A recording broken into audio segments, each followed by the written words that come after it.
乡亲啊，继续来看内政部长徐国勇以身体无舒适，向行政院长苏贞昌来请辞，互外界看作是内阁改组的第一枪。昨请辞核准了，徐国勇讲已经感谢蔡总统的栽培甲信任，嘛感谢历任的长官的支持，但是独就是无讲到苏贞昌。这感谢蔡英文，无感谢苏贞昌，互外界有真侪猜测。莫非徐国勇是用请辞要来逼苏贞昌落台？内政部的代理部长花敬群讲，外界想多咯。伊讲又去病院看徐国勇，徐国勇这几天总共做8剂类固醇、8剂抗生素，身体状况确实是无真好。讲健康的因素，真正是徐国勇请辞上主要的原因。袂使叫花痴啊！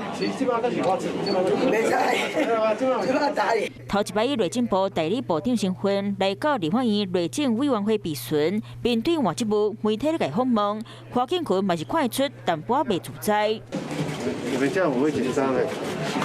这个缘起缘灭，这没有什么哈。第二摆是去联谊质询，内政部长徐国勇一句话来讲头尾，听讲伊当时早就是眠休困，因为身体无好，1月29就先向行政院长苏贞昌请辞，和办公室拢已经包划款好，不过人无答应伊。总算在前一天正义温存，伊嘛透过媒体群组讲，因规口罩拢感谢蔡英文总统的栽培信任，会永远记伫咧心肝影啊，嘛感谢中国支持，互伊会当入内阁。不过无特别讲到苏贞昌，互大家拢讨论甲赖噗噗。昨天中午的时间，我有去医院探望部长，那确实哈，部长也授权我可以说哈，他在这几天里面，一共注射了8剂的类固醇，8剂的抗生素，基本上他的身体的状态确实不是太好。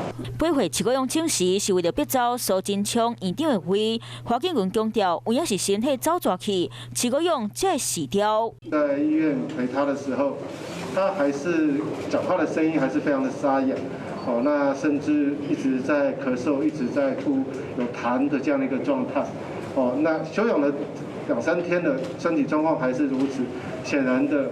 身体才是真正主要的原因。进前北市立委补选乌道干扰，调也拢赞成计划修选罢法来排除乌道。但接代理部长花敬群，安怎解决处理，正做就任后上大挑战。